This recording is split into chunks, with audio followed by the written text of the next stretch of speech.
The Force binds all things across the galaxy, connecting every living being in an invisible web of energy and destiny.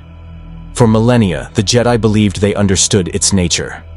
The Sith thought they had mastered its dark depths. Both were wrong. There are powers in the universe that exist beyond the Force's reach.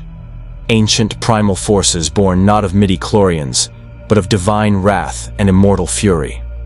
When such a power collides with a galaxy unprepared for its arrival, the very fabric of reality trembles. Mustafar had always been a world of fire and death. Rivers of lava carved through blackened stone, and the screams of tortured metal echoed from the half-finished fortress rising above the hellscape. This was Darth Vader's domain, a monument to pain where the Dark Lord contemplated his failures and forged his hatred into something sharp enough to cut through the galaxy itself. But on this day, even Mustafar's endless inferno seemed to recoil from something darker. The rift opened without warning. Imperial sensors detected it first, a tear in space that registered on no known spectrum, pulsing with energy signatures that defied classification. It wasn't hyperspace. It wasn't a wormhole. It simply was, hanging in the ash-choked sky above Vader's fortress, like a wound carved into the universe itself. Dark energy bled from its edges, and the lava rivers below surged and churned, as if the planet itself recognized the wrongness of what was happening. From within the rift came a roar. It was not the cry of any creature known to Imperial xenobiologists. It carried no fear, no pain, no plea for mercy. It was pure, distilled rage, the sound of something that had toppled pantheons and murdered gods, now dragged against its will into an alien reality. The Force itself seemed to flinch from that sound, recoiling like a wounded animal. Then he fell. A figure plummeted from the rift, trailing dark energy like a comet's tail. He crashed into the volcanic plains with force enough to shatter stone and send shockwaves rippling across the lava flows. Obsidian fragments erupted skyward, and a crater 20 meters wide opened where he landed. For a moment, silence. Even the fires seemed to hold their breath. The figure rose. He was a mountain of scarred flesh and restrained violence, each muscle carved from warfare that had spanned realms beyond counting. Ashen skin marked with faded red tattoos told stories of vengeance and deicide. His eyes burned with cold fury, scanning this new hell with the calculation of an apex predator assessing unfamiliar territory. Two curved blades hung from chains at his sides, their metal blackened and etched with runes that seemed to drink the firelight. On his back rested an axe radiating cold that made even Mustafar's heat shimmer and retreat. Kratos, the Ghost of Sparta. God-killer, destroyer of Olympus, slayer of Thor and Odin. He had carved his legend across two pantheons, leaving nothing but ash and silence in his wake. Now he stood on alien soil, far from Midgard, far from any realm he knew, and the only constant was the familiar burn of rage in his chest. He turned slowly, taking in the rivers of fire, the black sky, the distant fortress rising like a blade from the volcanic wasteland. This was not Helheim. This was not Muspelheim, yet it reeked of death and darkness, of power wielded without wisdom, of tyranny built on suffering. Familiar territory. Behind him, the rift sealed with a sound like reality screaming. Kratos didn't look back. Whatever force had torn him from his world and hurled him here would answer for it. Eventually. First, he needed information. Needed to understand where he was, who ruled this place, and what path would lead him home. And if anyone stood in his way, they would learn what it meant to oppose a god who had nothing left to lose. The fortress in the distance caught his attention. Where there were fortresses, there were rulers. Where there were rulers, there were answers. And if those answers required bloodshed to extract, so be it. He had drowned worlds in blood before. Kratos began walking toward Vader's fortress, his boots crunching on volcanic glass, the blades of chaos swaying gently at his hips with each measured step. Above, Imperial surveillance satellites tracked his movement, their operators on distant ships already sending panicked reports to Fleet Command. A single humanoid figure had emerged from an unexplained spatial anomaly on Mustafar and was approaching Lord Vader's private retreat. They had no idea what was coming. In his meditation chamber aboard the Executor, Darth Sidious felt something shift in the Force. Not a disturbance. Disturbances were common, predictable. This was different. This was an absence, a void that walked on two legs, leaving footprints in the Force that refused to fill. The Emperor's withered lips curled into something between a smile and a snarl. Something new had entered his galaxy, something his sight could not penetrate. Interesting. If you want to see more characters enter the Star Wars galaxy, hit that subscribe button and drop the name of a character you'd want to see in the comments below. May the Force be with you. On Mustafar, Kratos continued his inexorable march toward the fortress, unaware and uncaring that he had just set in motion a collision between divine wrath and galactic tyranny, a collision that would shatter the careful balance of power the Emperor had spent decades constructing. The garrison at Vader's fortress consisted of 24 stormtroopers, a trio of Imperial officers, and enough automated defenses to hold off a small army. They had been handpicked for their loyalty and their ability to ignore the screams that sometimes echoed from the meditation chambers. They had witnessed Vader's fury, had seen him tear through rebel cells with his crimson blade, had learned to fear the sound of his mechanical breathing. None of that prepared them for Kratos. The first warning came from Private TK-7746, stationed at the outer perimeter. His helmet's long-range scanner picked up the approaching figure, and he zoomed in, expecting to see a local scavenger, or perhaps one of the automated construction droids that sometimes wandered from the work sites. What he saw instead made his blood freeze. Command. We have an unidentified humanoid approaching from the south. Large build. Armed. He's just walking through the lava fields, not using any protection. Request instructions. Captain Ven's voice crackled through the comm. Stun him. Bring him in for questioning. Lord Vader will want to interrogate anyone foolish enough to approach his fortress. TK-7746 raised his blaster rifle, setting it to stun, and called out through his helmet's external speakers. Stop where you are! This is Imperial property! Identify yourself or you will be fired upon. Kratos didn't slow down, didn't even glance in the trooper's direction. His eyes remained fixed on the fortress, calculating entry points, assessing defensive positions, reading the architecture of power the way a poet reads verse. He had stormed Olympus itself. This black tower was nothing. The stun bolt caught him square in the chest. Blue energy crackled across his scarred torso, the kind of charge that would drop a Wookiee and leave it twitching on the ground. Kratos stumbled, one step, two, and then his boot came down hard, steady, deliberate. He turned his head slowly toward the trooper, and even through the white helmet, TK-7746 felt the weight of that gaze. It was the look Olympus had seen before it burned, the look Asgard witnessed before it shattered, the look that said, "You have made a mistake." Target is still standing. TK-7746's voice climbed an octave. Repeat. Target did not go down. Kratos moved. For something so massive, his speed was impossible. One moment he stood 20 meters away. The next he was inside the trooper's reach. One scarred hand closing around the blaster and crushing it into scrap metal. The trooper didn't even have time to scream before Kratos' other hand caught him by the helmet and lifted him off the ground like a child's toy. Where am I? Kratos' voice was gravel scraped across iron, each word carrying the weight of divine authority. Speak. Through his fading consciousness, TK-7746 managed a whimper. Mustafar, Imperial Fortress, please. Kratos studied the white armor, the insignia, the design that spoke of mass production and faceless conformity. An army of slaves then, or willing servants of tyranny. In the end, it made no difference. He had killed both before. He dropped the trooper and continued walking. The alarm sirens began immediately. Red lights bathed the fortress exterior as blast doors slammed shut and automated turrets swiveled toward the intruder. 23 stormtroopers poured from the garrison, forming a firing line, their blasters raised and trained on the single target approaching their position. Open fire! The volcanic air erupted with blaster fire.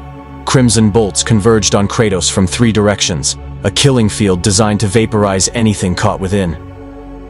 The Ghost of Sparta crossed his arms before his face as the energy bolts struck home. each impact leaving scorch marks on his flesh, burning, hurting, but not stopping. Pain was an old companion. He had walked through the fires of Helheim and the acid rain of Alfheim. He had endured torture from gods and monsters alike. Blaster fire was merely annoying. With a roar that made the fortress foundations tremble, Kratos reached back and drew the Leviathan axe. Frost exploded from the weapon, steam erupting where Arctic cold met volcanic heat. He hurled it forward with the same casual motion Odin might have used to throw Gungnir, and the axe carved through the air in a perfect arc. It struck the first stormtrooper and took him off his feet, the impact shattering armor and freezing flesh beneath. But the axe didn't stop. It passed through the second trooper, the third, the fourth. A whirling death that cut down 7 soldiers before embedding itself in the fortress wall with a thunderous crash that cracked durasteel. The remaining troopers stared at the frozen bodies of their comrades, at the impossible weapon lodged in the wall, at the scarred warrior who now drew the chained blades from his hips. The blades of chaos ignited with orange flame that burned hotter than Mustafar's lava, the metal screaming with the tortured voices of 1,000 vanquished foes. "Fall back! Fall back! Request immediate—" Kratos was among them before the order finished. The blades whirled in patterns perfected over centuries of warfare, each strike precise, brutal, unstoppable. Armor meant nothing. Numbers meant nothing. These soldiers had trained to fight rebels and criminals. Kratos had trained by killing gods. The massacre lasted 90 seconds. When it ended, Kratos stood amid the carnage, barely breathing hard, orange flames still dancing along his blades. He flicked them once, scattering ash and molten plastoid, then turned toward the fortress. The Leviathan axe flew from the wall back to his hand with a whisper of frost and obedience, answering its master's call across the distance. Behind the fortress blast doors, Captain Ven's hands shook as he activated the emergency beacon, sending a priority signal that would reach the nearest Imperial fleet within minutes. On the security monitors, he watched Kratos approach the entrance, watched him raise one fist and strike the durasteel doors with the force of a collapsing mountain. The doors held. Barely. The second strike sent cracks spiderwebbing across their surface. The third blow tore them from their hinges entirely, and Kratos stepped into Vader's fortress like a king entering his conquered territory, leaving behind a perimeter of frozen corpses and the burning question of what manner of warrior could slaughter Imperial soldiers like vermin. In orbit, fleet sensors registered the distress signal. Commands were issued. Ships altered course. And in the depths of the fortress, in a chamber built to contain agony and focus hatred, Darth Vader's eyes opened behind his mask. He sensed no presence in the Force, no life signature, no intention, no emotion. Just an empty space where something impossibly dangerous moved with predatory purpose. The Dark Lord rose from his meditation pod, his lightsaber flying to his hand, its crimson blade igniting with a snap hiss that echoed through the chamber. Someone had entered his domain uninvited. Someone had killed his soldiers. Someone would learn why even the Emperor's most powerful servants feared to disturb Vader's solitude. The fortress corridors echoed with heavy footsteps as God and Sith Lord moved toward their inevitable collision. The interior of Vader's fortress was a temple to darkness given form. Black walls absorbed light rather than reflected it. Corridors stretched like throats leading to depths no sane being would explore, and the air itself seemed to carry the weight of suffering. Meditation chambers branched off the main halls, each one a cell where Vader contemplated his failures and transformed pain into power. This was a place designed to break spirits and forge monsters. Kratos walked through it like he was walking through his own living room. His eyes scanned the architecture with the practiced assessment of someone who had infiltrated divine strongholds and toppled heavenly fortresses. The design spoke of ego and isolation, of power exercised through fear rather than respect. Another tyrant's palace, another throne built on bones. He had seen it before: Zeus's Olympus, Odin's Asgard. The trappings changed, but the fundamental rot remained constant. 2 Imperial officers rounded a corner and froze at the sight of him. Their hands moved toward their sidearms, but Kratos' massive hand shot forward, catching one by the throat and lifting him effortlessly off the polished floor. The man's legs kicked uselessly as Kratos brought him close, close enough to see his own terrified reflection in those cold, merciless eyes. "Your master," Kratos growled. "Where?" The officer couldn't speak past the crushing grip. His companion made the mistake of drawing his blaster. Without looking, Kratos hurled the Leviathan axe. It took the second officer in the chest with such force that it pinned him to the wall, frost spreading across durasteel and flesh alike, turning blood to ice in mid-flow. Kratos loosened his grip slightly. "Where?" Meditation chamber," the officer gasped. "Central spire. Please." Kratos dropped him and recalled his axe. The officer collapsed, gasping, as the weapon tore free from the wall and its victim, leaving a frozen corpse in its wake. Kratos continued forward without a backward glance, following the fortress's natural flow toward whatever heart of darkness waited at its center. The force rippled with warning as Darth Vader emerged from the shadows of an intersection ahead. His black armor reflected the dim emergency lighting, his cape flowing behind him like a shadow given substance. His breathing, that terrible, mechanical breathing, filling the corridor with the rhythm of life sustained through technology and hatred. For a moment, neither spoke. Neither moved. They simply observed each other across 20 meters of empty corridor, two apex predators recognizing that the space between them would soon become a battlefield. Vader sensed nothing. The Force showed him no weakness, no fear, no doubt. Where this intruder should exist in the Force's tapestry, there was simply absence. A void shaped like a man, a wound that walked and breathed and killed. It reminded him uncomfortably of the stories he'd heard about Darth Nihilus, the Sith Lord who consumed the Force itself. But this was different. This wasn't consumption. This was otherness, something that existed entirely outside the Force's domain. "You have made a grave error coming here," Vader's voice rumbled through his vocabulator. "I am Lord Vader. This fortress is mine. You will surrender, or you will die." Kratos studied the black-armored figure before him. The mechanical breathing spoke of injuries sustained and survived. The confident stance spoke of warriors' training. The weapon hanging from the belt, some kind of cylindrical hilt, suggested a bladed weapon of unfamiliar design. This one was different from the faceless soldiers. This one had killed before, had tasted battle and victory, had earned his position through strength rather than mere obedience. Good. Kratos was tired of weaklings. "I surrender to no one," Kratos said, his voice carrying the finality of stone tablets. "You will tell me where I am, how I came to be here, and how I return to my realm. Or you will die trying to stop me." Vader's hand moved to his lightsaber. "Your threats are meaningless. Your strength is nothing compared to the power of the dark side. You will kneel before the Empire's might. Or..." Kratos attacked. He crossed the 20 meters in 3 massive strides, the blades of chaos igniting in his hands as he leaped, bringing them down in an overhead strike that would have split a Hydra's skull. Vader's lightsaber ignited and rose to meet the blow, crimson blade meeting chained fire in an explosion of sparks and force that shattered the floor beneath them. The corridor erupted into violence. Vader had fought Jedi Masters, had dueled with warriors trained from childhood in lightsaber combat, had killed Force sensitives who could predict his movements before he made them. None of that prepared him for Kratos' sheer ferocity.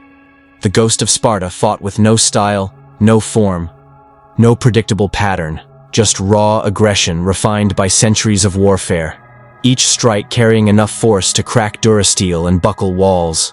The lightsaber hummed and spun, deflecting the blades of chaos by millimeters, Vader's connection to the Force allowing him to anticipate strikes that would otherwise be impossibly fast. But anticipation wasn't enough.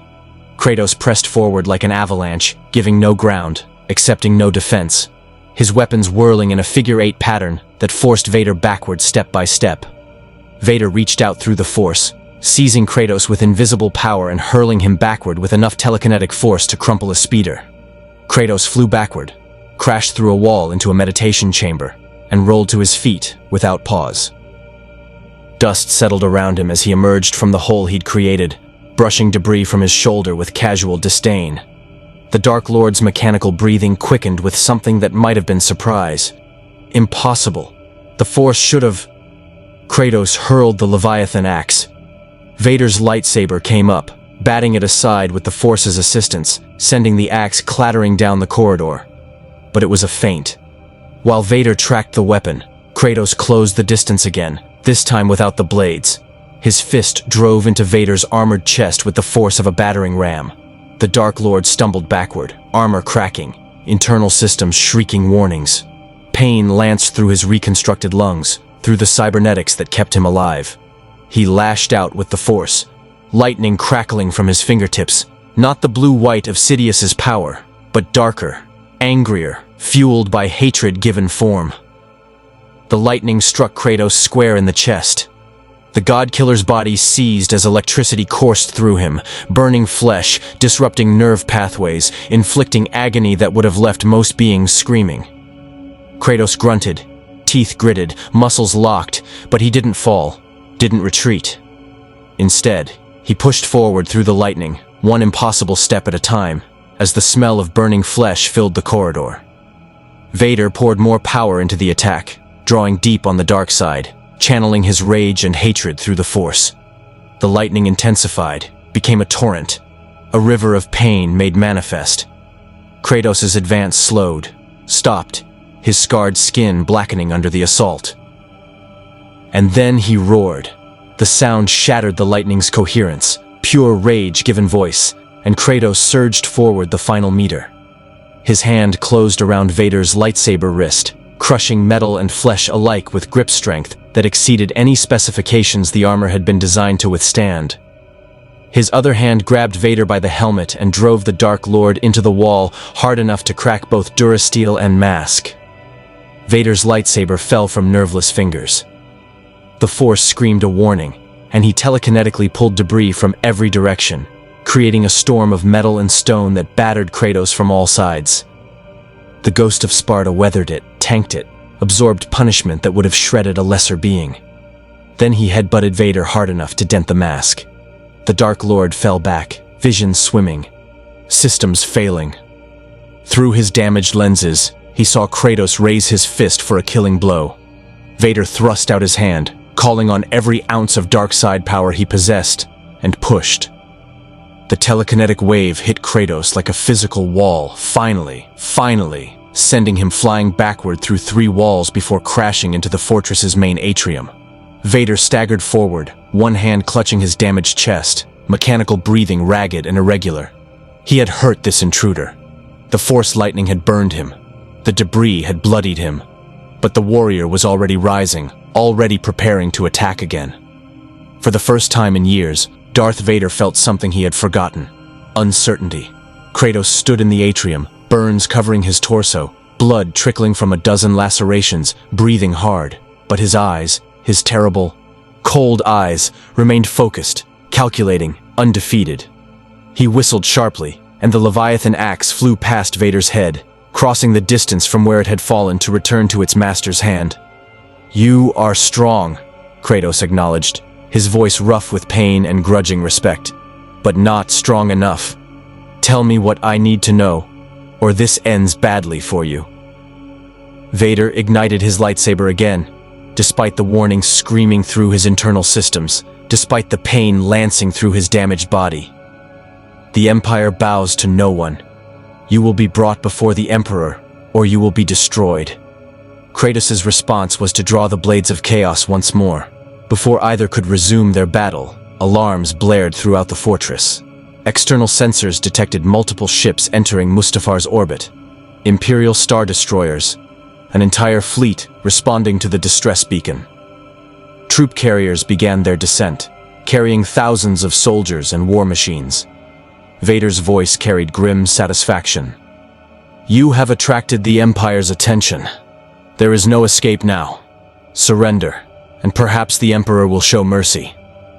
Kratos looked at the black-armored figure, at the red blade humming in the darkness, at the fortress around them built on suffering and pride. Then he looked up, through walls and rock and atmosphere, to where ships gathered in orbit. An entire fleet coming to stop one warrior. He had faced worse odds before. "Let them come," Kratos said. and there was something almost like anticipation in his voice. "I have killed armies before. I have burned empires. If your emperor wants me, tell him to come himself." He turned and walked toward the fortress exit, leaving Vader standing in the ruined corridor.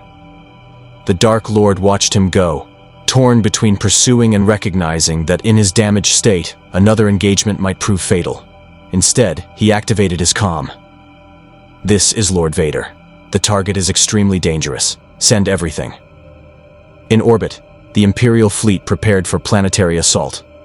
On Mustafar's surface, Kratos emerged from the fortress into the volcanic wasteland and looked up at the descending ships, at the army coming to capture or kill him. He smiled, a cold, terrible expression that would have made Ares proud. Finally, a real fight. The bridge of the Star Destroyer Ravager hummed with controlled chaos as Admiral Jared watched his fleet assume bombardment formation over Mustafar. 12 Star Destroyers, 40 support cruisers, and enough TIE fighters to blacken the sky. An overwhelming response to what his superiors claimed was a single hostile on the planet's surface. Jared had questioned the deployment scale until the combat footage arrived from Vader's fortress. Now he understood. The holographic display showed grainy security footage of the intruders' assault. The Admiral watched in silence as the scarred warrior carved through stormtroopers like they were training dummies, as he shrugged off blaster fire that should have vaporized him, as he engaged Lord Vader himself in close combat and survived. The footage ended with Vader's urgent transmission. "Send everything." "Admiral, Lord Vader is demanding orbital support," his communications officer reported. "He wants the target contained, not killed. The Emperor has expressed personal interest." Jared grimaced. Of course the Emperor wanted this one alive. Anything powerful enough to fight Vader to a standstill would intrigue Sidious. The question was whether they could capture something like that without losing half the fleet in the process. "Deploy all ground forces," Jared ordered. AT-ATs, AT-STs, the full complement. Establish a perimeter around the fortress. If the target attempts to flee, use tractor beams. Authorization granted for non-lethal suppression fire only. Sir, Lord Vader's report indicates the target is highly resistant to energy weapons. Then tell our ground forces to bring heavy ordnance, and may the Force be with them. On Mustafar's surface, Kratos stood at the edge of a lava river and watched the sky darken with descending ships. Massive walkers emerged from the largest carriers, four-legged mechanical beasts that shook the ground with each step. Smaller two-legged walkers accompanied them, along with hundreds of hovering tanks and thousands of white-armored soldiers. The Empire was showing its might, demonstrating what happened to those who defied its authority. Impressive.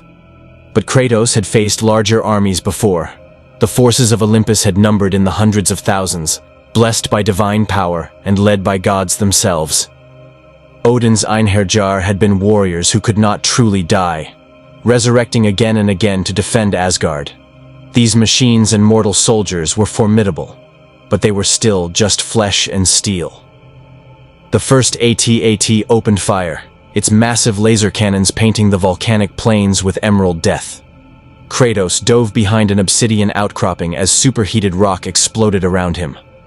The bombardment was methodical, designed to pin him down, to limit his movement while ground forces closed the noose. Strategic, intelligent. His enemies were learning. He reached back and drew the Leviathan axe, feeling its familiar weight, the cold power that radiated from the enchanted metal.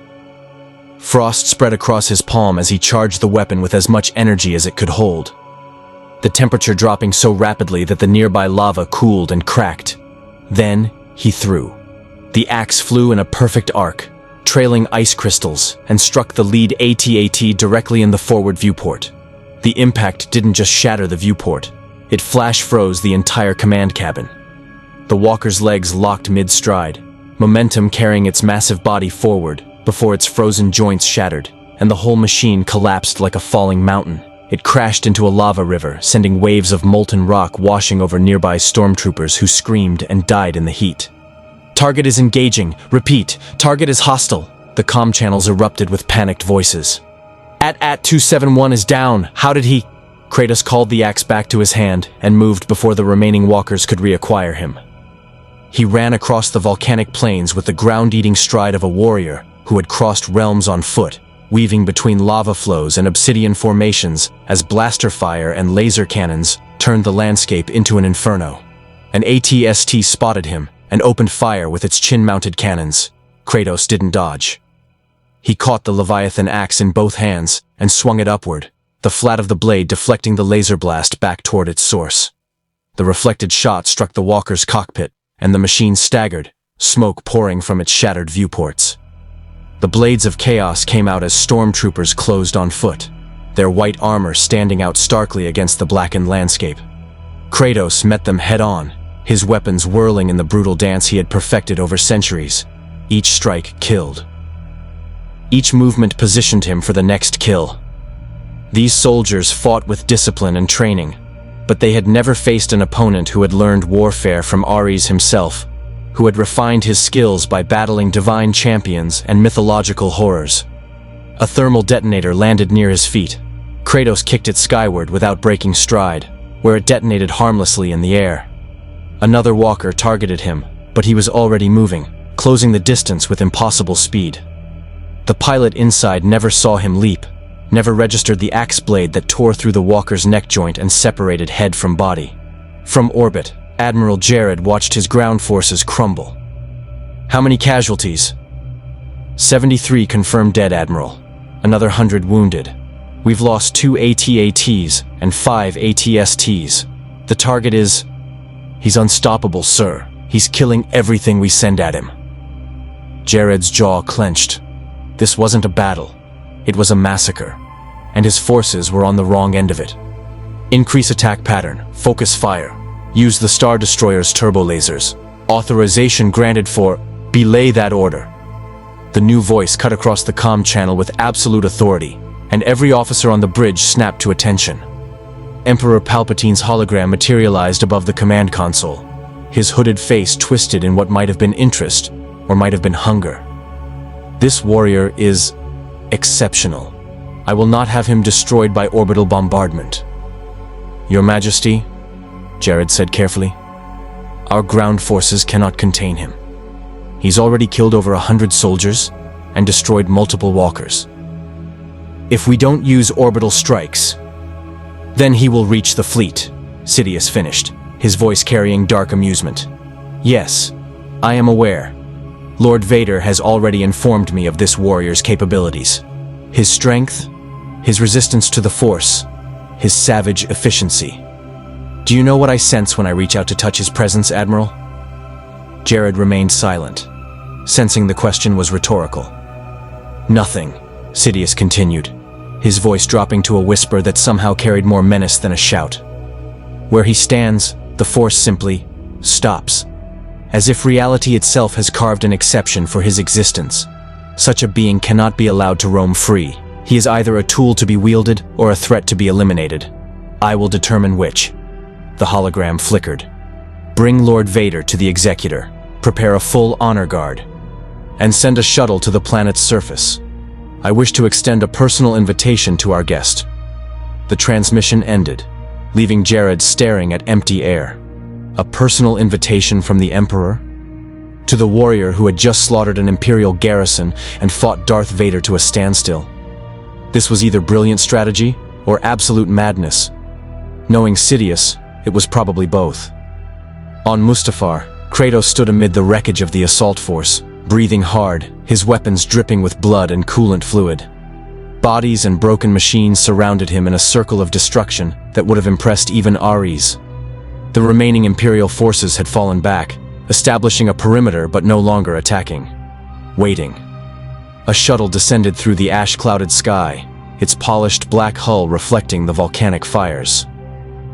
It landed on solid ground 50 meters from Kratos' position, and the boarding ramp extended with a hydraulic hiss. No soldiers emerged, no weapons trained on him. Just an empty ramp and an implicit invitation. Kratos studied the shuttle, his warrior's instincts screaming trap.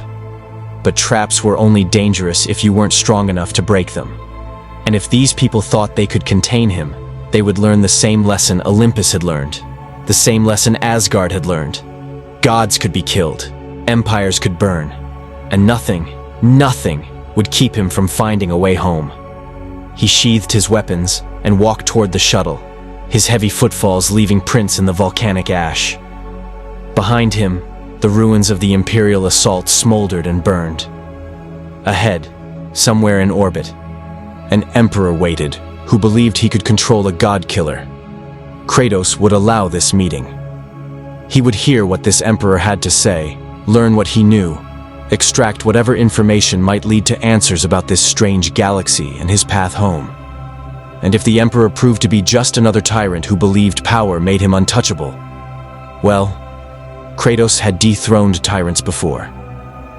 The shuttle lifted off, carrying the Ghost of Sparta toward the Imperial fleet, toward Darth Sidious, toward a confrontation that would reshape the balance of power in the galaxy. In the Force, Sidious felt the shuttle's ascent and smiled beneath his hood.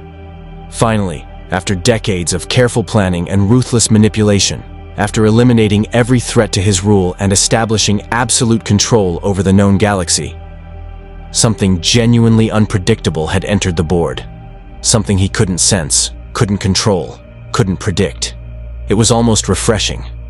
The Emperor settled into his throne aboard the Executor and began considering how best to break a god, how to change something that existed outside the Force's influence, how to transform this weapon of divine fury into a tool of the Empire. He had broken Anakin Skywalker and forged him into Darth Vader. Surely this would be no different. Palpatine had no way of knowing he was about to make the same mistake that Zeus, Odin, and countless other would-be masters had made before him. Assuming that Kratos could be controlled, that his will could be bent, that his rage could be channeled. They had all learned the truth eventually, the hard way. The Executor hung in space like a dagger pointed at the galaxy's heart. 5 kilometers of Imperial engineering dedicated to projecting Darth Sidious's will across the stars. Its command towers pierced the void with authoritarian certainty. Its weapon batteries could reduce planets to ash, and its corridors carried the weight of absolute power. Admirals trembled when summoned to its bridge. Moffs plotted in whispers, terrified their schemes might reach the Emperor's ears. Even Darth Vader, the Empire's most feared enforcer, walked its halls with the careful tension of a predator aware he served an apex predator. Into this monument of tyranny came Kratos, and he was singularly unimpressed. The shuttle bay doors opened to reveal 200 stormtroopers standing at perfect attention, their blasters held at parade rest, a show of force meant to intimidate. Behind them stood a dozen royal guards, their crimson armor and force pikes marking them as the Emperor's personal protectors, warriors trained to kill Jedi and chosen for their fanatical loyalty. At the center of this military display waited a single figure in black, his mechanical breathing filling the hangar with its rhythmic certainty. Darth Vader had changed his armor. Fresh plates replaced the dented sections from their earlier confrontation, but Kratos could see the slight favor in his stance, the way he held himself that spoke of injured ribs beneath the black shell. Good. It meant the Dark Lord remembered what happened when he stood in Kratos' way. The Emperor will see you now. Vader's vocabulator turned the words into a command. You will follow me. You will not deviate from the path. Any aggression will be met with lethal force. Kratos stepped off the shuttle ramp, his boots ringing against the polished deck. He looked at the assembled soldiers, at the royal guards with their ceremonial weapons, at Vader with his barely concealed damage. Then he looked past them all, his senses, honed by centuries of hunting gods and monsters, reaching out to find the true power aboard this vessel. There, deep within the ship's core, a presence that radiated darkness like a black star radiates cold. Not the brash, angry darkness of Vader, but something older, more refined, patient as wrought and twice as insidious. This Emperor, whoever he was, carried power that reminded Kratos uncomfortably of the Greek fates, ancient, calculating, seemingly inevitable. Lead, Kratos said simply. He had faced the fates themselves. This Emperor would be no different. The procession moved through the Executor's corridors like a funeral march. Stormtroopers flanked them at every intersection, their numbers swelling until it seemed the entire garrison moved to escort this single prisoner. Except Kratos wasn't a prisoner. He simply chose to walk this path because it led where he wanted to go, toward answers, toward power, toward whoever commanded this empire that sprawled across the stars. Officers pressed themselves against walls as they passed, their faces pale, hands trembling. They had seen the combat footage from Mustafar. They knew what walked among them. The Ghost of Sparta registered their fear with cold satisfaction. Fear meant respect. Respect meant they wouldn't do anything stupid, unless ordered to. They reached the throne room through doors that were more vault than entrance, massive slabs of durasteel etched with imperial insignia. The royal guards flanking the doorway crossed their force pikes, barring entry, then lowered them in perfect synchronization as Vader approached. The doors groaned open, revealing darkness beyond. "The Emperor awaits," Vader said, gesturing inward. "Enter alone, and remember, he has destroyed greater warriors than you." Kratos studied the Dark Lord for a moment, reading the confidence in his posture despite the injuries, the absolute certainty that his master represented insurmountable power. It was the same confidence Kratos had seen in the servants of Zeus, in the Einherjar of Asgard, in every warrior who believed their god was invincible. They were always wrong. He walked through the doors into the darkness beyond. The throne room was a cathedral of shadow. Massive viewport windows showed the stars beyond, cold and distant, while the interior remained deliberately dim, lit only by subtle floor lighting that cast long shadows across polished floors. At the far end of the chamber, elevated on a platform that forced supplicants to look upward, sat the throne itself, simple, austere, and radiating menace through its very plainness. Upon it sat Emperor Palpatine. He was smaller than Kratos expected, withered, ancient-looking, his face a map of corrupted flesh and yellow eyes that burned with predatory intelligence. The dark robes he wore seemed to absorb light, and his hands, gnarled and pale, rested on the throne's arms with casual authority. He looked fragile, delicate. A strong wind might blow him away. Kratos knew better. He had learned long ago that the most dangerous enemies often wore the most unassuming faces. Athena had taught him that lesson with her quiet manipulations. The fates had reinforced it with their deceptive appearances. "Welcome," Sidious said, his voice soft but carrying perfectly across the vast chamber.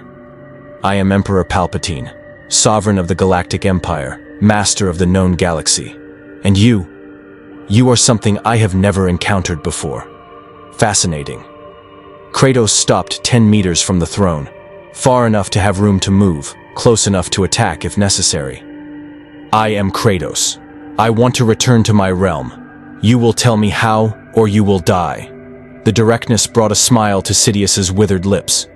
Such confidence, such certainty. "You stand in the heart of my power, surrounded by legions of soldiers, before the most powerful dark-side wielder in galactic history, and you threaten me." He leaned forward slightly. "I find it refreshing. Do you know how long it has been since someone spoke to me with such honesty?" "I care nothing for your loneliness," Kratos replied. "Only answers. How did I come to this place?" Sidious steepled his fingers, his yellow eyes never leaving Kratos' scarred face. "Tell me, warrior, what are you? My most powerful servant engaged you in combat and barely survived. The Force shows me nothing when I search for your presence, as if you exist in a blind spot in the fabric of reality itself. You resist weapons that would vaporize durasteel, and you move with speed that defies your mass. Are you a weapon? A creature? A god?" "I am all of those things," Kratos said flatly. "I have killed gods, destroyed pantheons, burned empires that thought themselves eternal. If you think your empire is different, you are mistaken." The temperature in the throne room dropped as Sidious's amusement faded. "You speak of powers you do not understand. The Force binds all things in this galaxy. It gives me the power to see the future, to manipulate reality itself, to snuff out lives across star systems with a thought. What are your gods compared to that?" "Dead," Kratos answered. "What are your powers compared to a warrior who has already killed the unkillable?" For a moment, silence reigned. Then Sidious laughed, a sound like dry leaves crumbling to dust, devoid of warmth or genuine humor. Yes, I can see why you survived the encounter with Vader. You are not merely strong. You are committed. You believe yourself unstoppable because you have never met something strong enough to stop you. He rose from his throne, surprisingly spry for something so ancient-looking. Allow me to demonstrate the difference between divine power and the dark side of the Force.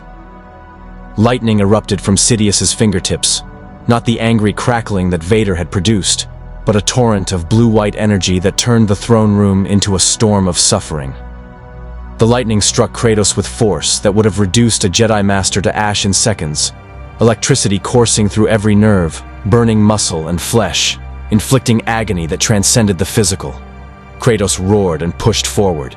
Each step was agony. Each breath felt like inhaling fire.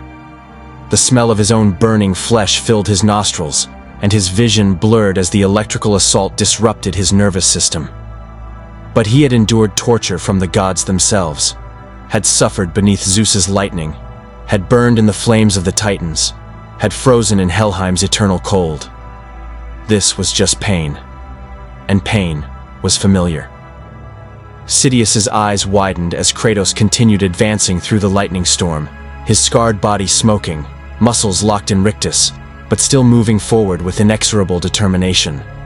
The Emperor poured more power into the attack, drawing on decades of dark side mastery, channeling hatred refined through careful cultivation. Kratos made it 5 steps before his legs finally buckled. He crashed to one knee, teeth gritted, every muscle screaming. The lightning continued its assault. And for the first time since arriving in this galaxy, the Ghost of Sparta felt something uncomfortably close to doubt. This Emperor's power was real, formidable, perhaps even enough to match the Olympians at their peak. Then Kratos remembered Olympus burning, remembered Zeus falling, remembered that gods always believed themselves invincible right up until the moment a Spartan blade pierced their divine hearts. He reached for the blades of chaos. The movement was sluggish, fighting against locked muscles and disrupted nerves, but his hands closed around the familiar hilts and the weapons responded. The blades ignited, orange flames mixing with blue lightning, and Kratos found the strength to push upward, to rise despite the agony, to stand in defiance of power that should have killed him 10 times over. Sidious ceased his attack, breathing slightly harder, his yellow eyes studying Kratos with newfound wariness. Remarkable. You survived Force lightning that would have killed Vader himself. But you're weakened now. Damaged. Your legendary endurance has limits after all. Kratos said nothing. He was conserving his strength, letting his divine constitution begin its work. His injuries already starting to heal with the supernatural resilience that had allowed him to survive battles that would have killed any mortal 100 times over. I offer you a choice, Sidious continued, his voice taking on the reasonable tone of someone discussing a business arrangement rather than threatening a god-killer. Serve me. Use your power to enforce the Empire's will. In exchange, I will grant you resources, access to knowledge that spans thousands of years, and eventually, perhaps, a way to return to your realm. Refuse, and I will bury you beneath the full might of the Imperial war machine. Fleets, armies, weapons that can crack planets. You are strong, Kratos, but no single warrior can stand against an entire galaxy. Kratos looked at the Emperor, at this withered creature who commanded armies and wielded terrible power, who offered servitude dressed up as partnership. He had heard this offer before. Ares had made it when recruiting him. Zeus had made it when demanding obedience. Odin had made it when trying to prevent Ragnarok. He had refused them all. I kneel to no one, Kratos said, his voice rough but firm. Not gods, not fate, and certainly not emperors. Sidious's expression hardened. Then you have chosen death. Guards! The throne room doors exploded inward as royal guards poured through, their force pikes crackling with energy.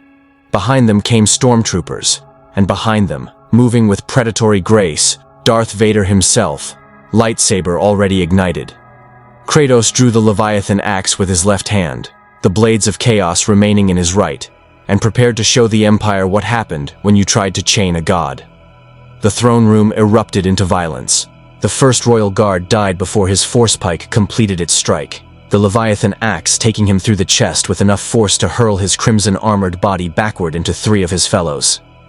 Kratos spun, the blades of chaos carving arcs of orange flame through the air, meeting the second guard's pike mid-thrust and wrapping the chains around both weapon and wielder. One brutal yank tore the guard off his feet, and Kratos' follow-through slammed him into the polished floor hard enough to crack both armor and skull. "Kill him!" Vader's voice boomed across the throne room as he advanced, his crimson blade held in a defensive stance. "Overwhelm him! He cannot fight us all!" The Dark Lord had never been more wrong. Kratos had fought in the arena of the gods, had stood against the undead armies of Hades, had carved through the Einherjar of Asgard, who literally could not die. These royal guards, elite as they were, represented nothing he hadn't faced 1,000 times before. Their pikes crackled with electrical energy, their armor turned aside glancing blows. Their training made them formidable opponents. But they had never fought something from outside their reality, something whose muscles had been forged by divine wrath, and whose skills had been honed against immortal champions. A guard thrust his pike at Kratos' exposed back. Without looking, the Ghost of Sparta twisted, caught the weapon's shaft in one scarred hand, and yanked. The guard stumbled forward, off balance, directly into the path of the Leviathan axe's horizontal swing. The impact sent the guard crashing into the viewport with force enough to crack the transparent steel. Stormtroopers opened fire, their blasters painting the throne room with crimson death. Kratos weathered the initial volley behind the makeshift cover of a fallen guard's body, then hurled the corpse at the nearest cluster of white-armored soldiers. They scattered, discipline breaking under the horror of their comrades' remains used as a projectile. And in that moment of disruption, Kratos closed the distance. The blades of chaos whirled in figure-8 patterns perfected over centuries. Each strike found gaps in armor, each movement positioned him to engage multiple opponents simultaneously. A stormtrooper's blaster came up. Kratos caught his wrist, twisted until bones snapped, and used the screaming soldier as a shield while his blades continued their deadly work. From his throne's elevation, Sidious watched with narrowed eyes. This was not going according to plan. He had expected the combined assault to overwhelm the intruder through sheer numbers, to demonstrate that individual power meant nothing against organized military might. Instead, he was witnessing a masterclass in combat efficiency as Kratos dismantled his elite forces with the casual brutality of an apex predator among prey. "Vader!" The Emperor's voice cracked like a whip. "End this!" The Dark Lord moved with force-enhanced speed, his lightsaber humming as it carved toward Kratos' exposed side. The God-Killer sensed rather than saw the attack, his warrior's instincts, honed by fighting opponents who could move faster than thought, screaming warning. He dove forward into a roll, came up with the Leviathan axe already in motion, and hurled it at Vader's advancing form. Vader deflected it with the Force, the axe spinning off course to embed itself in the wall, but the throw had accomplished its purpose. It bought Kratos the second he needed to disengage from the remaining guards and focus on the real threat. The blades of chaos ignited brighter as he channeled more power through them, flames reaching toward the ceiling. "You survived our first encounter because I was testing you," Vader said, circling left while Kratos mirrored him to the right. "Now you face the full power of the dark side." He reached out through the Force, and the entire throne room became his weapon. Debris lifted from the floor, torn loose by invisible hands. Pieces of broken pikes, chunks of shattered armor, even the bodies of fallen guards. All of it converged on Kratos in a storm of telekinetic violence. Kratos crossed his arms before his face and pushed, his divine strength meeting the Force's power in a collision that sent shockwaves rippling across the throne room. The debris cloud exploded outward, and through the settling dust came Kratos' counterattack. Both blades of chaos thrown with the full force of godly might, their chains trailing behind like meteors. Vader's lightsaber moved in a blur, batting aside the first blade, but the second wrapped around his sword arm, the chain coiling tight, the superheated metal burning through his armor's heat-resistant coating. Before he could sever the chain with the Force, Kratos yanked hard enough to pull the Dark Lord off his feet. Vader hit the ground and rolled, his considerable combat experience keeping him mobile despite the pain lancing through his arm. He released the chain through the Force, But Kratos was already recalling the blades, already closing distance with his bare hands extended like weapons themselves. They collided in the center of the throne room, God and Sith, trading blows that would have killed lesser beings. Vader's mechanically enhanced strength met Kratos' divine power, and the throne room floor cracked beneath them with each exchange. The Dark Lord fought with the precision of Jedi training corrupted by Sith fury, while Kratos fought with the savage efficiency of someone who had killed his way through two pantheons. Vader managed a solid force push that sent Kratos skidding backward. He pressed his advantage, unleashing force lightning from his free hand, while his lightsaber carved figure eights designed to herd his opponent into a killing position. Kratos took the lightning, tanked the pain, and when Vader committed to a downward strike that should have bisected him, the Ghost of Sparta caught the blade, not with a weapon, with his hand. The lightsaber hissed and screamed as its plasma blade met Kratos' scarred palm, burning through the first layer of flesh, encountering resistance that no mortal hand should provide. Kratos had grabbed the blade of Olympus itself during his final confrontation with Zeus. A lightsaber, powerful as it was, represented no greater threat. He twisted, and the angle of the blade changed, no longer cutting down but forced sideways.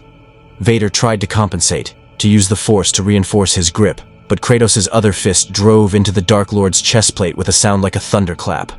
Armor buckled, internal systems shrieked warnings. Vader stumbled backward, his breathing even more labored than usual. "Enough!" Sidious's voice carried across the throne room, and both combatants felt the temperature drop as the Emperor descended from his throne, his withered hands already crackling with barely restrained power. "You have proven your strength, warrior. Now witness mine." The lightning that erupted from Sidious's fingers made his earlier attack seem gentle by comparison. This was not meant to torture or test. This was meant to kill. Blue-white energy filled the throne room like a solar flare contained within walls, and Kratos, already injured, already exhausted from continuous combat, took the full brunt of the assault. His scream was rage rather than pain, defiance rather than surrender. But even divine constitution had limits. His knees buckled. His weapons fell from spasming fingers, and the smell of burning flesh intensified as the Emperor's power carved through his supernatural defenses. "You see?" Sidious's voice somehow carried over the lightning's roar. "This is the difference between you and me. You are strong, yes, resilient, certainly. But I am eternal. I am the dark side made manifest. I have toppled republics and extinguished the Jedi Order. What are you compared to?" Kratos' hand closed around the hilt of the Leviathan axe where it had embedded itself in the wall nearby. The weapon responded to its master's touch, frost exploding along its length, and with a roar that shook the throne room's foundations, Kratos rose. He stood through the lightning, stood despite every nerve-ending screaming, stood because he had promised himself, after Olympus, after Asgard, that he would never kneel again. The axe came up, frost spreading from the blade to his arm, cold meeting electrical fire in a collision of opposing forces. The lightning stopped, not because Sidious willed it, but because the axe's enchantment absorbed it, drew it in, neutralized it through power that existed outside the force's domain. For the first time in decades, Emperor Palpatine felt something he had almost forgotten. Genuine surprise. Kratos took one step forward, then another. His body was a map of burns and lacerations, his breathing labored, his movements slower than before. But his eyes, those terrible, cold eyes, remained fixed on the Emperor with the focused intensity of a predator who had finally identified the true threat. "You talk too much," Kratos said, his voice rough as grinding stone. "Like Zeus. Like Odin, all tyrants love to hear themselves speak." He raised the Leviathan axe. "I am done listening." He threw the axe with everything he had left. The weapon flew true, trailing ice crystals, death given form and purpose. Sidious's eyes widened, and he raised his hands, calling on the dark side with desperate intensity. The force caught the axe mid-flight, held it suspended in the air through sheer telekinetic power, frost spreading across invisible barriers as two fundamental forces of different realities contested for dominance. For 3 heartbeats, the axe hung in the air, neither advancing nor retreating. Then, slowly, it began to push forward. Inch by inch, the Leviathan axe carved through Sidious's force barrier, and the Emperor's confident expression transformed into something approaching fear. "Vader!" he screamed. "Now!" The Dark Lord had been waiting for this moment, had been gathering his strength while Kratos focused entirely on the Emperor. His lightsaber came around in a strike aimed at Kratos' neck, angled to decapitate, to end the threat once and for all. Kratos couldn't dodge, couldn't block. His axe was committed to its throw, his body pushed beyond even its supernatural limits. The crimson blade descended, and for a moment it seemed the Ghost of Sparta's journey would end here, on this ship, in this alien galaxy. Then something shifted in the Force. A disturbance, a crack, a wound opening where Kratos stood. The lightsaber passed through the space where his neck should be, meeting no resistance, as if reality itself had stepped aside for a fraction of a second. When the blade cleared, Kratos remained standing, untouched. Vader stared at his weapon, confusion warring with discipline. Sidious felt it through the Force, a momentary break in causality, as if the universe had briefly forgotten the Ghost of Sparta existed and thus couldn't harm him. Before either could process what happened, alarms erupted throughout the Executor. The ship shuddered, not from external attack but from internal stress, as if the vessel's structure couldn't quite handle the presence of something that fundamentally violated the laws governing its existence. "Containment breach on decks 14 through 17, a panicked voice crackled through the comm systems. "Reality fluctuations detected. Hull integrity at..." The comm cut off as another shudder ran through the massive Star Destroyer. Sidious released his force grip on the Leviathan axe, and the weapon clattered to the floor, its master too exhausted to recall it. The Emperor and Vader both stared at Kratos, at this impossible warrior whose very presence seemed to be rejecting the reality of their galaxy. "What are you?" Sidious whispered, and for the first time his voice carried genuine uncertainty. Kratos retrieved his axe, his movements mechanical, automatic. When he spoke, his voice was quiet, but carried the weight of absolute truth. "I am what happens when gods fail, when tyrants fall, when power proves insufficient." He met the Emperor's yellow gaze with his own cold stare. "I am the end of empires." Another shudder ran through the Executor, more violent than the last. And in the Force, Sidious felt something he had not felt since his youth: the possibility of genuine defeat. The Executor's corridors descended into controlled chaos as engineering crews scrambled to address the impossible. Reality itself seemed to be rejecting Kratos' presence, causing localized distortions that wreaked havoc on the Star Destroyer's systems. Bulkheads warped without external pressure, gravity fluctuated in random sections, and several officers reported seeing double for brief moments, as if the ship existed simultaneously in two slightly different states. In the throne room, Emperor Palpatine made a decision born of pragmatism rather than pride. He had survived for decades by knowing when to press an advantage and when to retreat. This warrior, this thing from beyond the Force, represented a variable he couldn't control, and uncontrolled variables were deadly. "Cease hostilities," Sidious commanded, his voice regaining its calculated composure. "Lord Vader, stand down." The Dark Lord's breathing hitched with what might have been disbelief, but discipline overrode surprise. His lightsaber deactivated, though he remained in a ready stance, prepared to reignite it at the slightest provocation. Around them, the surviving royal guards and stormtroopers lowered their weapons, though their helmets tracked Kratos with the wariness of soldiers facing an unexploded thermal detonator. Kratos didn't lower his axe. His entire body radiated suspicion, years of betrayal by gods and kings making him unwilling to trust any authority's word. "What game is this?" "No game," Sidious said, and his tone shifted from authoritarian command to something approaching diplomatic negotiation. "Merely a recalculation. You are too dangerous to keep aboard my flagship. Your presence is destabilizing the ship's structural integrity. Whatever you are, wherever you're from, your existence fundamentally conflicts with the physical laws governing this galaxy." He gestured at the warping bulkhead nearby, where metal rippled like water. "If this continues, The Executor will tear itself apart. Then die, Kratos said flatly. Your ship, your empire, your galaxy. I did not ask to be here. Indeed you did not. Sidious descended his throne's platform slowly, his hands clasped before him in a gesture meant to project reasonableness. Which brings me to a proposition. You want to return home. I want you gone before your presence destroys my most powerful vessel. Our goals align. Kratos' eyes narrowed. You know how to send me back. I know who might. Sidious moved closer, close enough that Vader tensed, ready to intervene if the Emperor's calculation proved wrong. The ancient Sith conducted experiments into the nature of reality itself. They sought to transcend the boundaries of space and time, to peer into dimensions beyond our own. Most of their work ended in catastrophe, which is why their holocrons are kept under the highest security. He smiled, an expression devoid of warmth. But their failures contain information, and information is how we solve impossible problems. Where? Kratos demanded. The Imperial Palace on Coruscant, deep in the archives, protected by security measures that would take an army to breach. Fortunately, you seem quite capable of being your own army.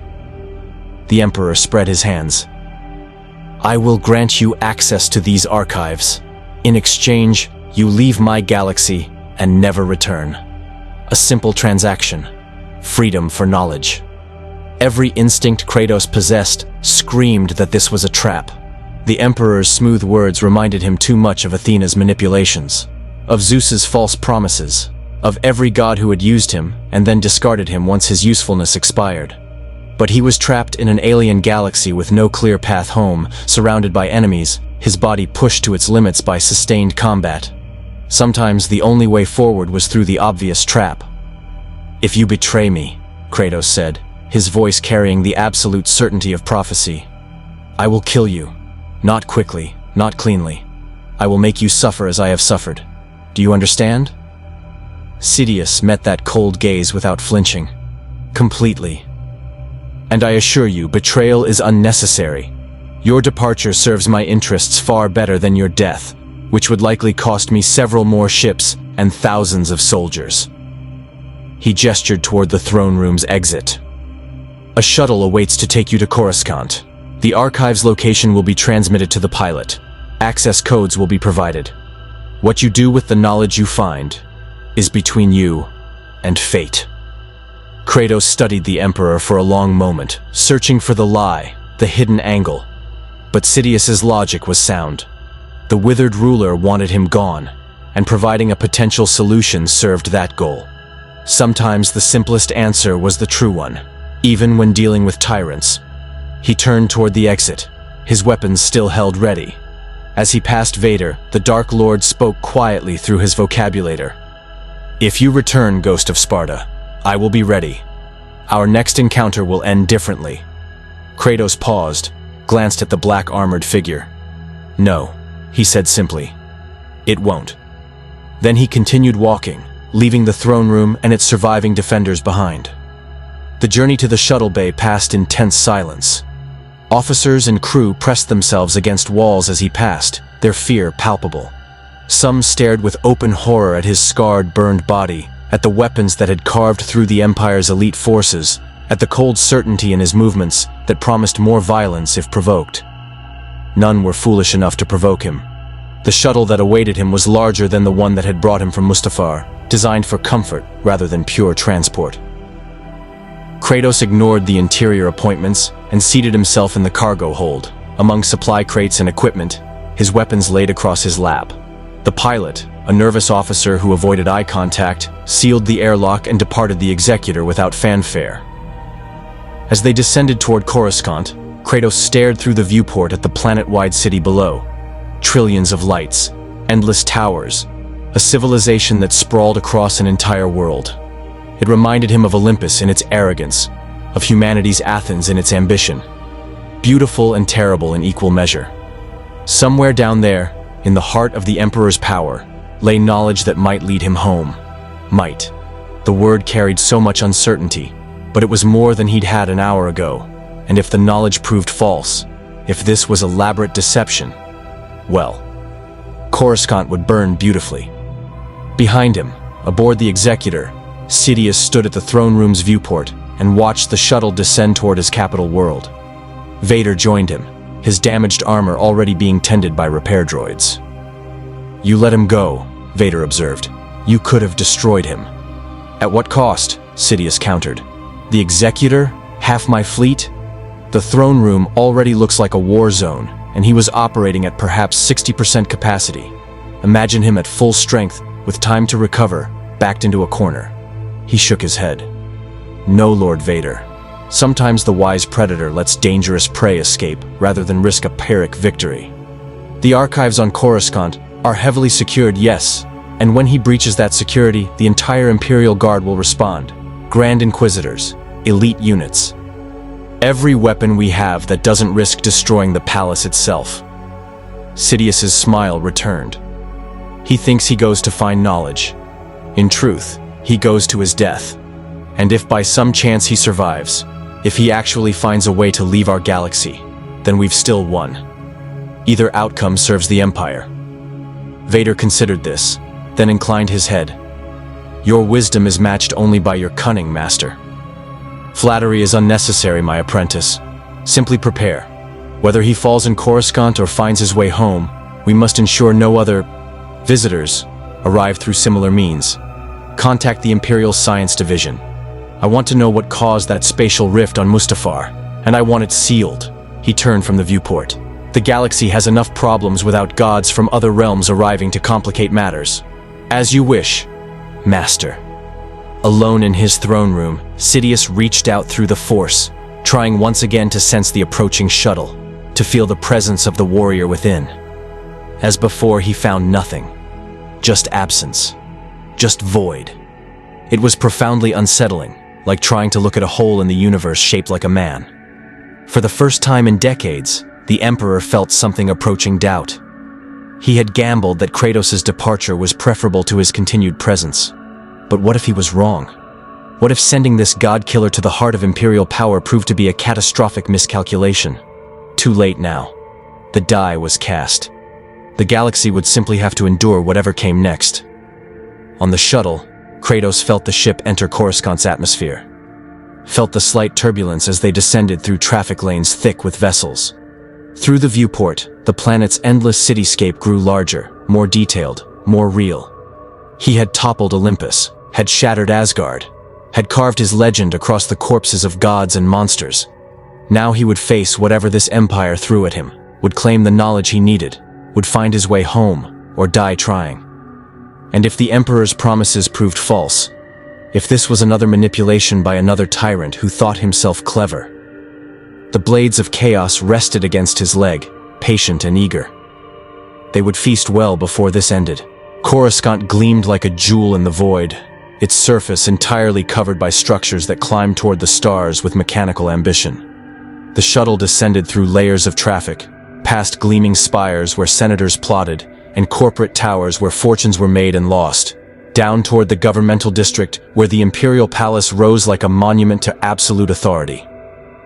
It was a ziggurat of power, its dark architecture designed to inspire awe and fear in equal measure. Kratos saw only another fortress to breach. The shuttle touched down on a private landing platform, its coordinates provided directly by the Emperor. No guards waited here, no military presence, just empty Duracrete and the howl of wind from repulsor engines. The pilot's voice crackled through the internal comm. "The archives are located in sub-level 47 of the Imperial Palace. Access codes have been transmitted to your datapad. Emperor's orders. You are to proceed alone and without interference. What you seek, may it serve you better than it served those who created it." The warning was noted and dismissed. Kratos exited the shuttle and approached the nearest palace entrance, a massive archway guarded by automated security. Red targeting lasers painted his chest as he approached, but then flickered off as the transmitted codes took effect. The security door hissed open, granting him entry to the Emperor's personal stronghold. Inside, the Imperial Palace was a maze of obsidian corridors and vaulted chambers designed to make visitors feel insignificant. Massive statues of past Imperial dignitaries lined the halls, their stone faces frozen in expressions of stern authority. Holographic imperial insignias rotated at every intersection, reminding all who walked these halls whose domain they occupied. The few palace functionaries who crossed Kratos' path took one look at his scarred, burned body and the weapons at his sides, then quickly found urgent business elsewhere. The architecture spoke of consolidated power, of bureaucracy elevated to religion, of governance through intimidation. It reminded Kratos of Mount Olympus's grand halls where Zeus had held court, where supplicants crawled and begged for divine favor. He had burned those halls, had toppled those columns, had proven that all monuments to tyranny eventually crumbled before sufficient rage. He followed the route provided by the access codes, descending through levels where security grew progressively tighter. Blast doors sealed behind him as he passed, automated turrets tracked his movement but held fire, and biometric scanners registered his passage with acceptance rather than alarm. The Emperor had kept his word.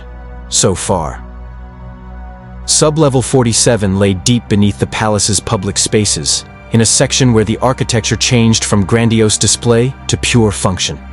Here the walls were bare durasteel, the lighting harsh and utilitarian, and the air carried the sterile smell of climate control and old secrets.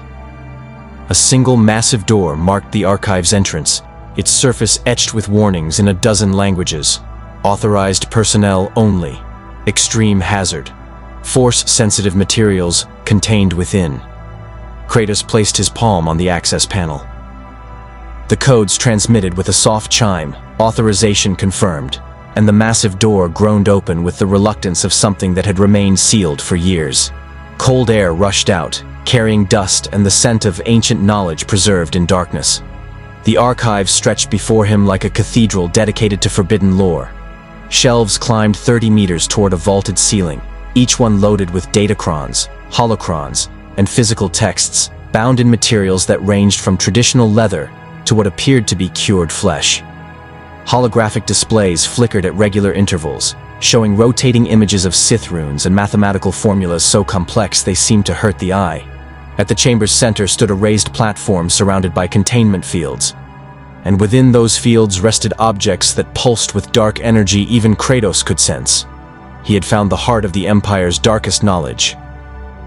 Moving deeper into the archives, Kratos scanned the shelves for anything relating to dimensional travel, spatial anomalies, or reality manipulation. The Sith had been thorough in their madness. Entire sections dealt with techniques for extending life beyond natural limits, methods for consuming the Force itself, rituals that required planets full of sacrifice. The casual cruelty cataloged here made even Ares' worst excesses seem almost quaint by comparison. Then he found it, a section marked with runes that his divine nature somehow allowed him to parse. Breaches in reality, experiments in dimensional access. He pulled down the first holocron, a pyramidal device that activated at his touch. A shimmering blue hologram materialized, showing the image of a long-dead Sith Lord, whose face was more skull than flesh. The recording began speaking in a language Kratos didn't recognize, but the images that accompanied the words were universal. Diagrams of reality torn open, of doorways forced into existence through sheer application of darkside power, of entire worlds used as batteries to punch holes through dimensional barriers. The holocron detailed 12 separate experiments. 8 had ended in catastrophic failure, consuming entire research stations and killing thousands. 3 had produced temporary rifts that allowed brief glimpses into other realities before collapsing. 1, conducted by Darth Endedu in the centuries before the Old Republic, had successfully opened a stable gateway for 17 seconds before something from the other side had emerged and slaughtered everyone present. Kratos absorbed the information with the focused intensity of a warrior studying an enemy's defenses. The Sith had been close. They had understood the fundamental principles. Reality was not fixed but malleable, especially at points where massive energy intersected with focused will. They simply lacked the power source necessary to maintain a stable rift long enough for passage. He pulled down another holocron. This one detailed the Force Nexus theory, that certain locations in the galaxy contained concentrated Force energy that could be harnessed for impossible feats. Mortis, a realm of pure Force energy. Malachor, a planet where a superweapon had created a wound in the Force itself. Exegol, a hidden world where Sith cultists had gathered dark side power for generations. A pattern emerged.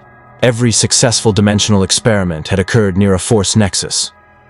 The concentrated energy provided the necessary fuel to tear reality. But maintaining the tear, keeping it stable and directed, that required something else. Something the holocron called an anchor beyond the force's domain.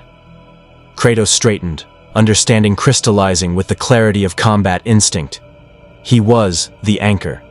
His existence outside the force, his divine nature that rejected this reality's fundamental laws, that was what had sustained the rift long enough for him to pass through. The Sith experiments had failed because they used force energy to both create and maintain the rifts. But the force could only stretch so far before collapsing back into equilibrium. But if he stood at a force nexus and used his own power, his rage, his divine essence, his nature as something that existed beyond this galaxy's rules, as the maintaining anchor, while channeling the nexus's energy to create the initial tear, it could work. It should work. He pulled down a third holocron, this one containing a map of known force nexuses across the galaxy. His eyes scanned the list. Mortis, location unknown, possibly mythological. Malachor, destroyed by superweapon, unstable. Exegol, hidden in unknown regions, heavily guarded. Dagobah, weak nexus, insufficient power. Ilum, moderate nexus, now an Imperial mining operation. Mustafar, moderate nexus, strengthened by recent violence. Mustafar, the planet where he'd arrived, where his presence had torn through reality. The volcanic world already carried significant dark side energy from Vader's fortress and whatever had transpired there before. And Kratos' own arrival had likely strengthened that connection, had created a weak point in reality's fabric that could be exploited. He needed to return to Mustafar, needed to stand at the precise location where he'd emerged and use his divine power to force the rift open again, to tear through reality through sheer application of godly wrath directed at the universe's foundational laws. It would likely kill him. The holocrons were clear. Channeling that much energy, forcing reality itself to bend, typically resulted in catastrophic failure. Even if successful, the backlash might annihilate everything within a 50-kilometer radius. Kratos smiled grimly. He had died before, multiple times. Death was just another obstacle to overcome, another enemy to defeat. If this killed him, at least it would be while fighting for freedom rather than cowering in an alien galaxy. He gathered the relevant holocrons and datacrons, loading them into a supply pack he found near the entrance. The knowledge they contained might prove useful, and if the Emperor wanted them back, he could try to take them from Kratos' corpse. As he turned to leave, alarms erupted throughout the archives. Red emergency lighting bathed the shelves in crimson, and automated security protocols activated with ruthless efficiency. Blast doors slammed shut over the exit. Containment fields intensified around the most dangerous artifacts. And automated weapon systems emerged from hidden alcoves, their targeting systems painting Kratos with dozens of red lasers. A holographic projection materialized at the chamber's center. Emperor Palpatine's withered face, twisted in triumphant malice. Did you truly believe I would simply let you walk away with the Empire's most precious secrets? The Emperor's voice echoed through hidden speakers. You served your purpose, warrior. You revealed your nature, demonstrated your limits, provided valuable data on extra-dimensional entities. But now, you've become a liability rather than a curiosity. The weapon systems armed with a chorus of mechanical whines. The archives are now your tomb, Sidious continued. Automated defenses will eliminate you, and your remains will be studied to prevent future incursions. You should feel honored. Your death serves the Empire's advancement. The hologram flickered out, and the weapons opened fire. Kratos dove behind a shelf as blaster cannons, laser turrets, and plasma projectors filled the archives with overlapping fields of fire. The pack of holocrons took a glancing hit, its straps burning through, but Kratos managed to secure it even as he rolled behind cover. All around him, priceless Sith artifacts shattered under the indiscriminate assault, their dark energy releasing in small explosive bursts. The Emperor had been clever. The automated systems would destroy the archives to kill him, but that loss was acceptable if it eliminated the threat.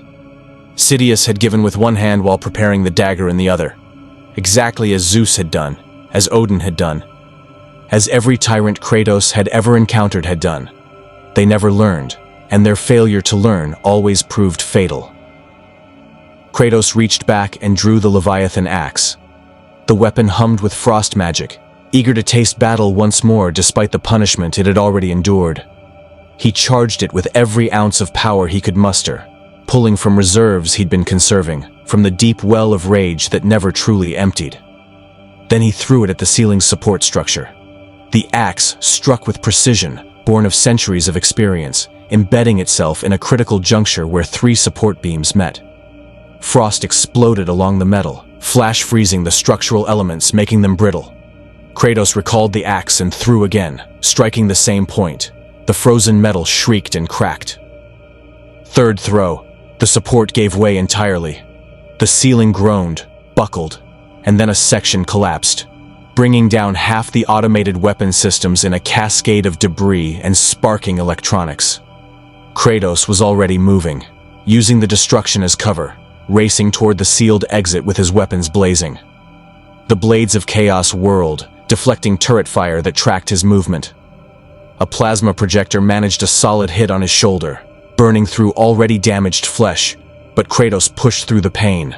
Pain was temporary, escape was necessary. He reached the sealed blast door and drove his fist into it with all his divine strength. The durasteel crumpled but held. Second strike, cracks spiderwebbed across the surface.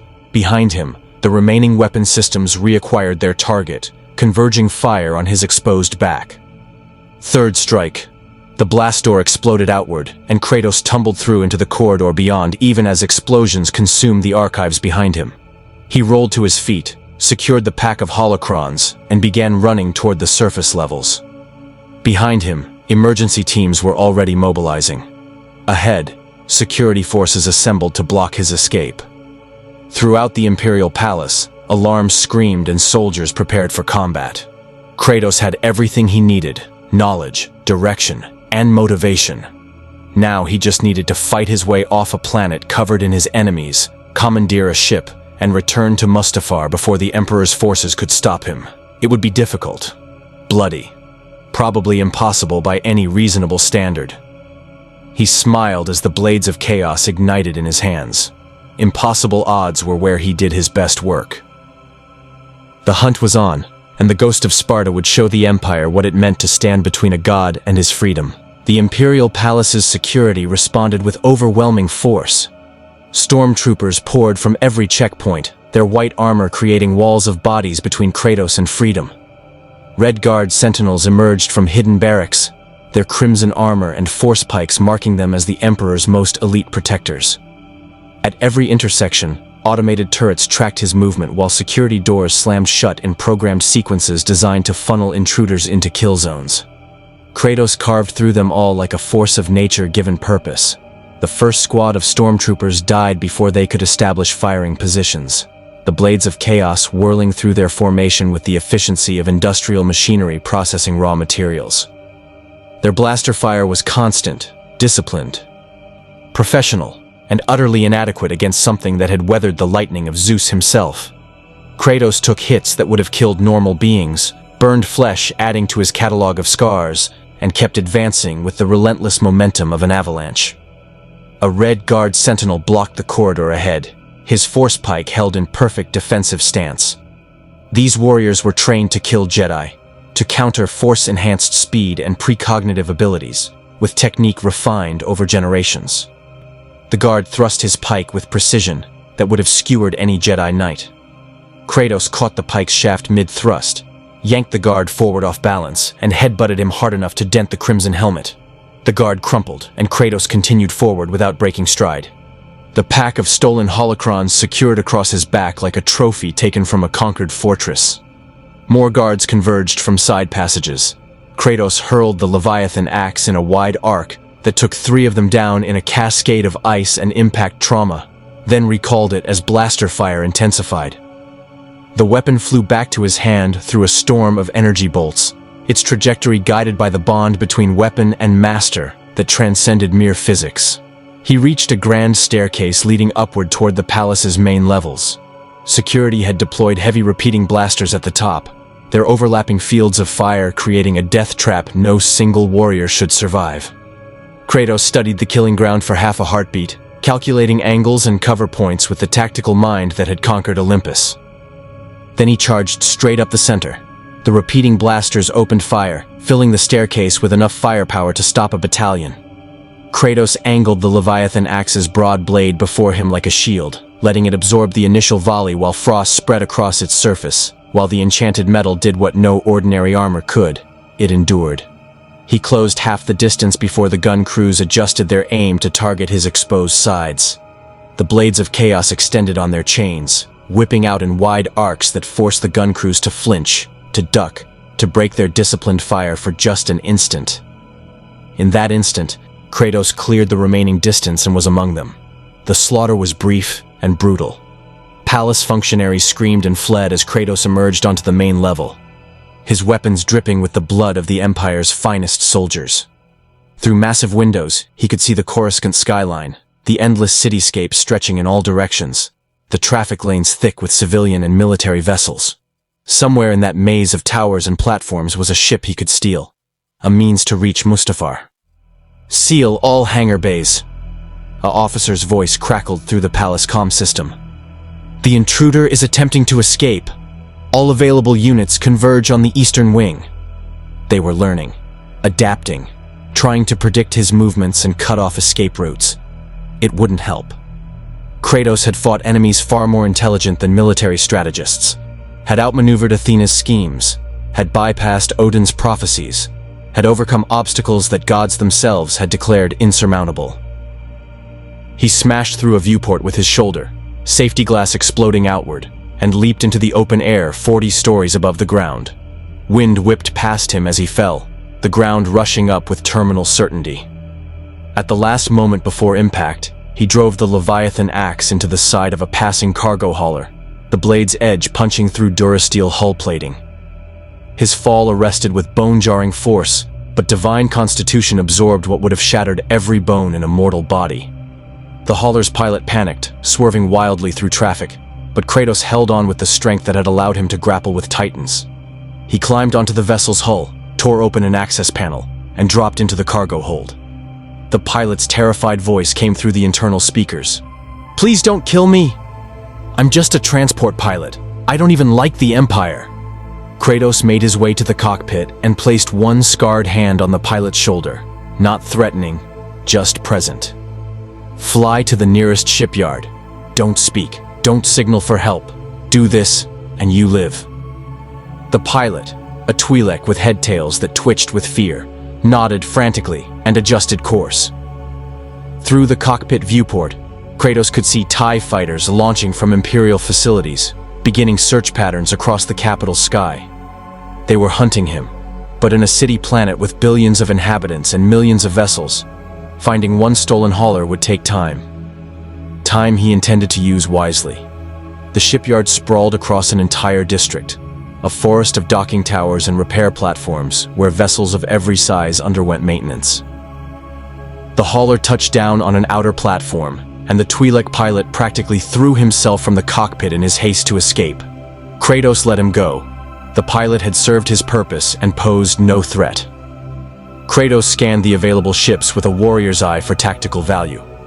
Most were civilian transports, too slow and poorly armed. Several Imperial patrol craft sat in maintenance cradles, but they would register on Imperial tracking systems the moment he activated them. Then he spotted it. A Mandalorian Comarch-class fighter, its distinctive wings folded upward in landing configuration, clearly undergoing unauthorized modifications given the lack of official documentation visible on nearby datapads. Perfect.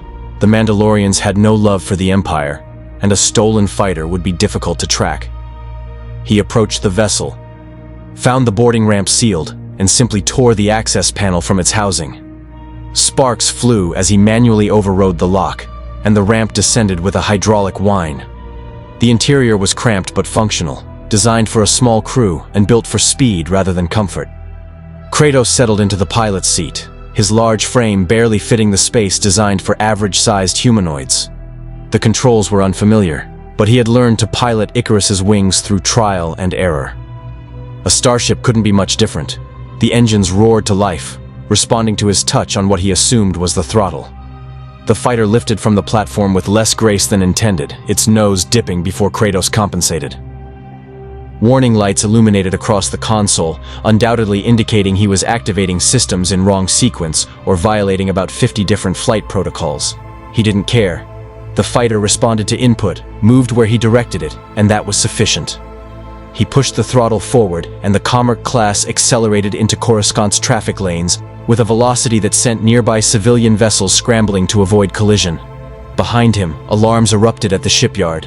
Ahead, TIE fighters broke from their search patterns and vectored toward his position. The chase was on. Kratos pushed the fighter toward Coruscant's upper atmosphere, weaving between massive cargo ships and luxury cruisers, ignoring traffic controls' increasingly panicked demands that he reduce speed and submit to inspection. The TIE fighters closed from multiple vectors, their superior maneuverability allowing them to navigate the dense traffic with practiced ease.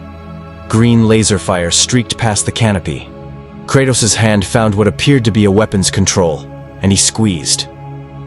Twin laser cannons mounted on the fighter's wings spat crimson bolts that went wide of their intended target by a significant margin. Piloting was one thing. Aerial combat while piloting was proving more challenging. A TIE fighter positioned itself directly behind him, achieving weapons lock. Kratos saw the targeting indicator flash red. Some warnings were universal, and jerked the control stick hard right. The Commerce class rolled, barely avoiding the laser barrage that would have crippled its engines. He emerged from the roll in a climb, pushing toward space, toward freedom. Toward Mustafar, more TIE fighters joined the pursuit. 2 dozen. They swarmed like insects, their superior numbers and home field advantage beginning to tell. Kratos took hits on the shields, felt the fighter shudder under sustained fire, saw systems begin to fail as damage accumulated. Then he broke atmosphere, and the stars appeared in all their cold glory. The TIE fighters followed, but their coordination broke in the transition from atmospheric to space combat. Kratos located what appeared to be the hyperdrive activation control, a lever marked with unfamiliar symbols but positioned prominently on the console. He pulled it. The Commerce class fighter lurched, shuddered, and then reality stretched as the hyperdrive engaged. Stars became lines, became tunnels of light, and Coruscant fell away behind him as the fighter entered hyperspace on a course plotted by systems that, mercifully, seemed to have basic automation. In the Imperial Palace, officers reported the intruder's escape to increasingly higher ranks, until the news reached Emperor Palpatine himself. The withered Sith Lord listened in silence, his yellow eyes reflecting the strategic disaster unfolding before him. He had underestimated the warrior, had believed automated defenses and numerical superiority would suffice, had failed to account for the sheer bloody-minded determination that allowed something to fight its way through an entire palace garrison and escape from the most heavily defended planet in the galaxy. "Track him," Sidious commanded, his voice cold with barely restrained fury. "He stole information from the archives. Find where he's going and send everything we have. I want that warrior dead, and I want whatever knowledge he carries recovered." Lord Vader's hologram materialized. "Master, the stolen fighter entered hyperspace on a trajectory toward the Outer Rim. Preliminary analysis suggests Mustafar." Sidious's eyes narrowed. "Of course. He returns to where he arrived. Whatever he learned in the archives, it involves that location." He rose from his throne. "Prepare the executor. We end this personally." In hyperspace, Kratos sat in the pilot's seat and pulled out one of the stolen holocrons. Its glow illuminated his scarred face as he reviewed the ritual one final time, memorizing the principles, understanding the price. What he was about to attempt had killed everyone who'd tried it before, but they hadn't been gods.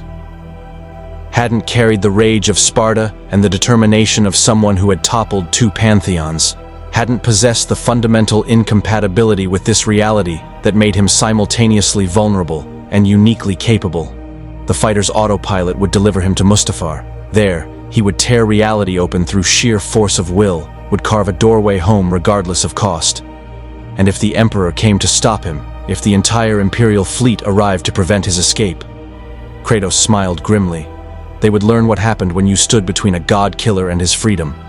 The blades of chaos rested across his lap, patient and eager. Soon they would feast again. Mustafar's volcanic landscape greeted Kratos like an old battlefield.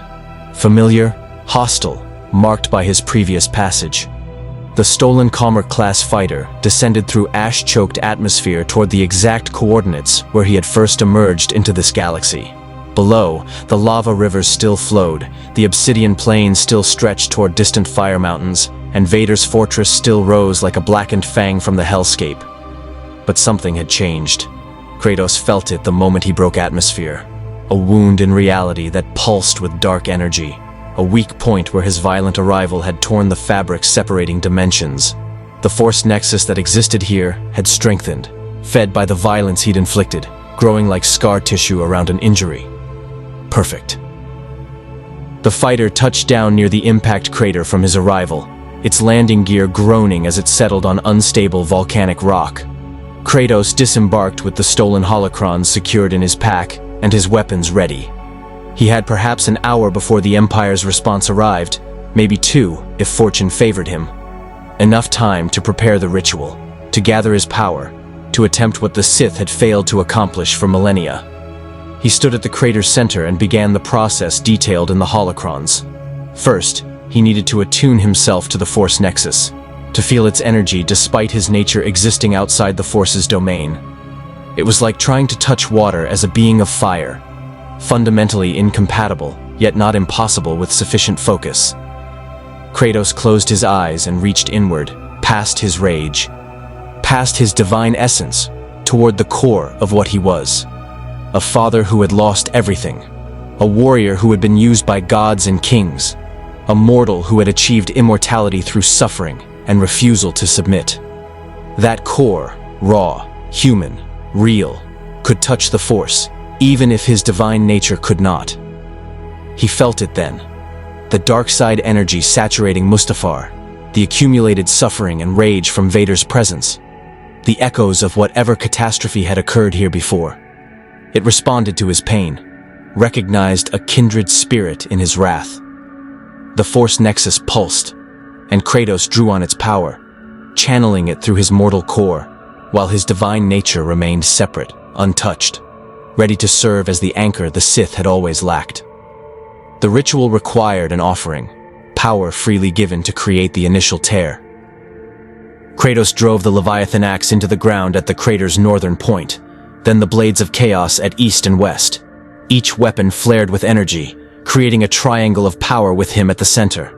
The weapons were extensions of himself, fragments of his legend made manifest. Surrendering them temporarily would weaken him, but the ritual demanded sacrifice. Energy began to build, drawn from the Force Nexus, channeled through his weapons, focused by his will. The air shimmered and warped, reality beginning to buckle under the pressure of incompatible forces forced into collaboration. Kratos felt the strain immediately.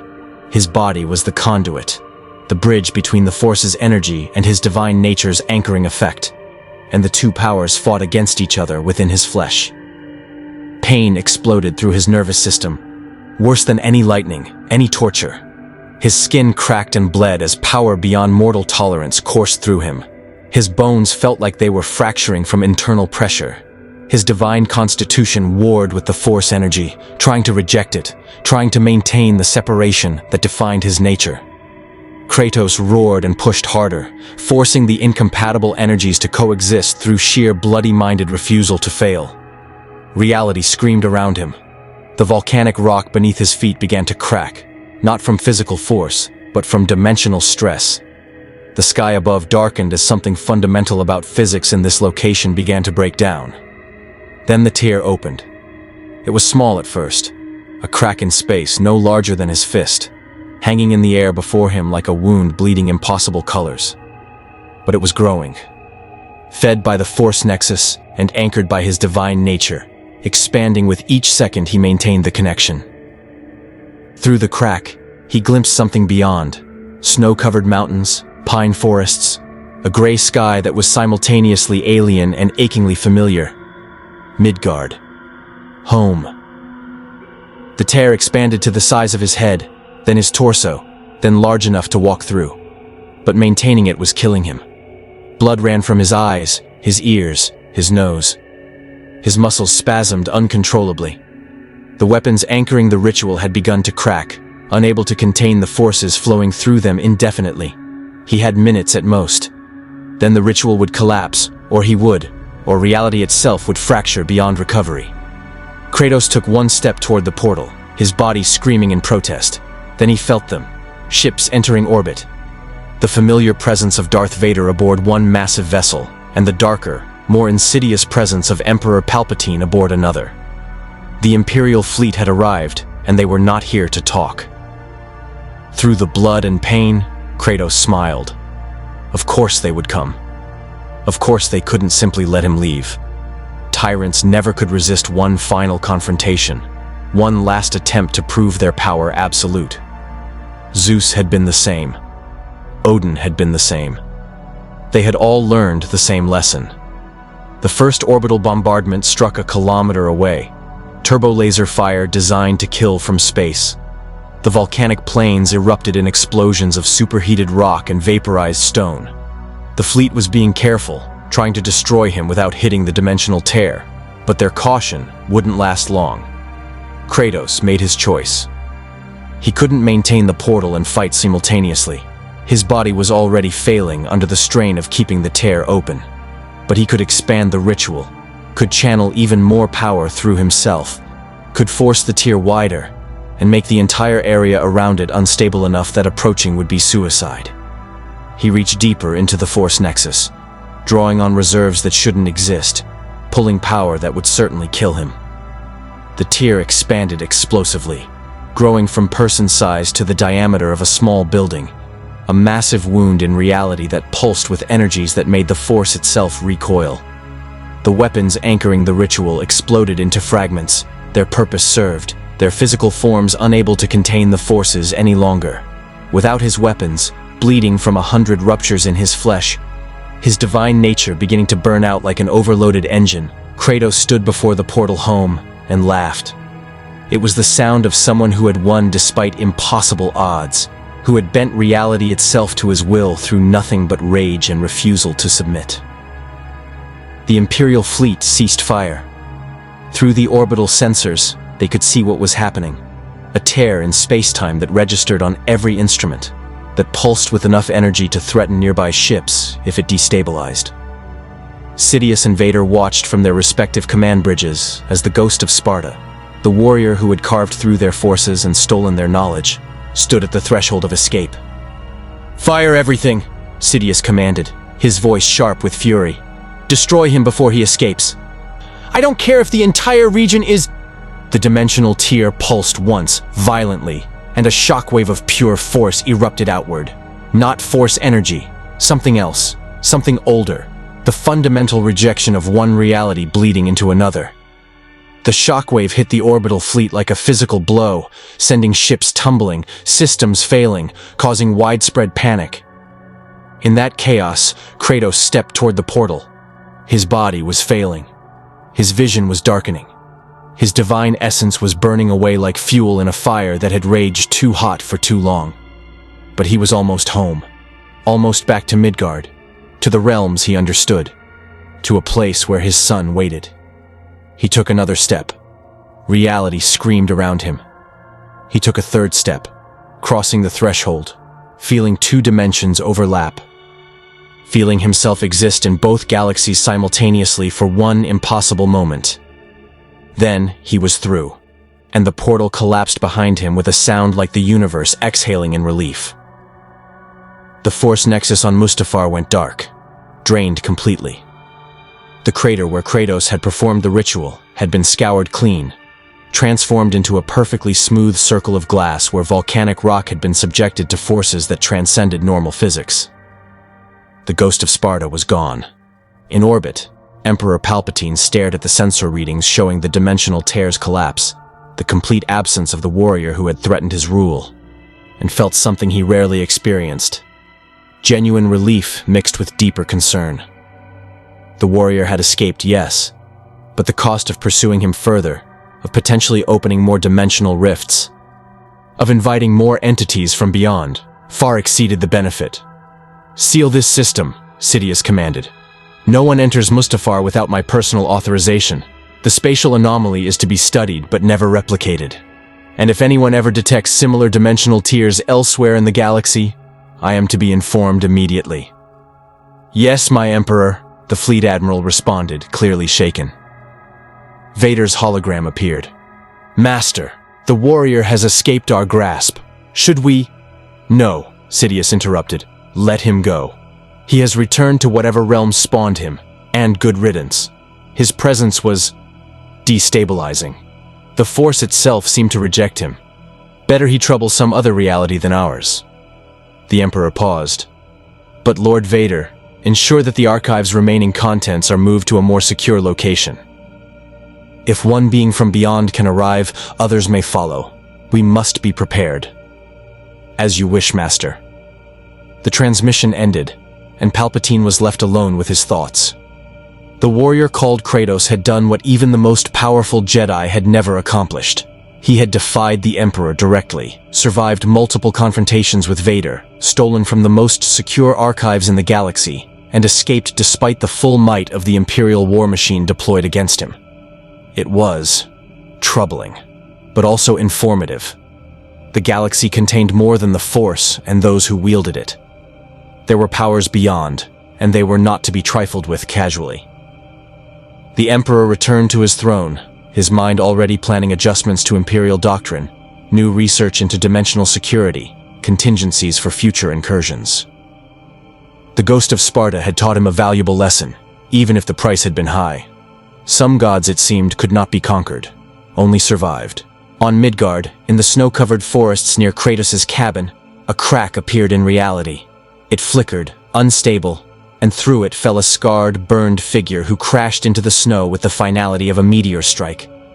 The crack sealed behind him immediately, leaving no trace except the faint scent of ozone and the impossible heat radiating from the body lying motionless in the cold. Kratos didn't move.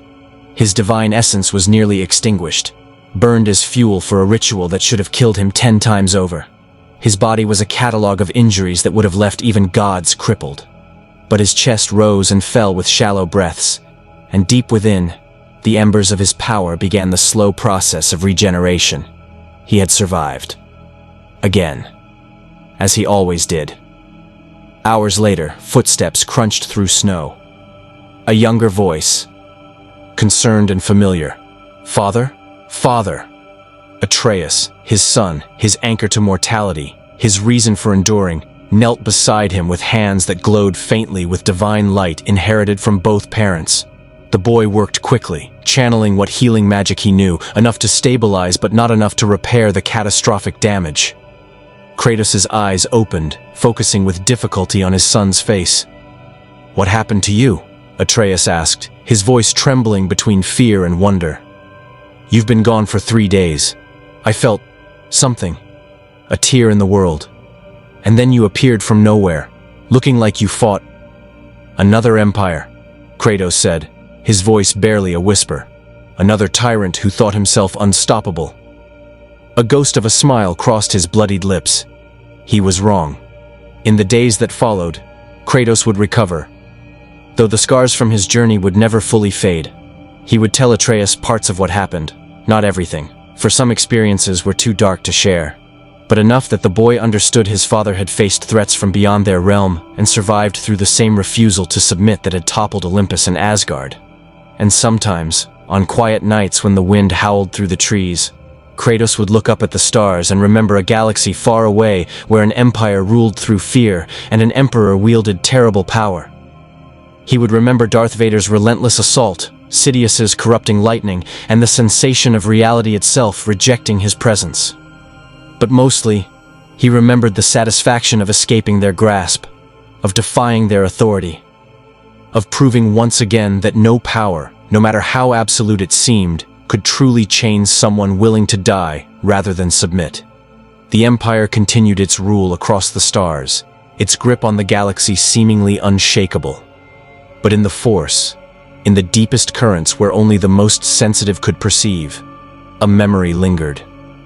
A wound that had been opened and closed, a moment when something from beyond had invaded their reality and refused to be conquered.